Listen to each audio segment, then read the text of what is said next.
Serj Tankian of the planet Earth. The new album was written in a very similar process as Elect the Dead.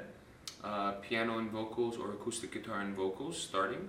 And then with Elect the Dead I did the beats right after that. With this record I did the orchestrations right after that, then did the beats. And then I brought in, full live 25-piece string and 7-piece brass section to record, and layered that with my sampled strings. I also brought in my drummer and bassist from tour, from the FCC, and they played live bass and drums. It was a lot of tracks. It was 150 to 200 tracks per session, per song. It can get overwhelming, and so you had to kind of pick the strengths and weaknesses of the arrangements and take stuff out. This time I built stuff and then I started taking stuff out, because at certain points you needed to refine and kind of focus on the things that you're trying to say. You have to learn making every record, otherwise you're not making a new record. You have to do something different. You have to have challenges. You have to do you have to learn to do something completely new with every record, otherwise you're just repeating yourself. As a musician, you're writing stuff on the whole song. You're like, oh, let's do this, let's do guitars, let's do this, but then you got to be like, wait a minute, this is not working.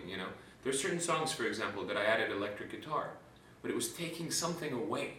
It was muddying it up in the low mids and stuff, and I was like, not into that, So it made the orchestra more pumping, driving, well, I think when you're making records as an artist, you got to make the record that comes to you, ultimately, because otherwise it's not a true, honest expression. So you make the record that comes to you, and you do your best at kind of explaining it and introducing it to people that like your music. From there on, it's in their hands. I think it's a record that you have to sit with. My favorite records are the ones where when you listen to them first, that you like it, but you're not sure what it is that you like about it even. When you get it, you don't want to go back to it that much. A movie that you watch and you understand the whole thing beginning to end, you might like the movie, but if you understand it, you probably won't watch it again. There's a lot of great directors, that indie directors to major directors that make you think.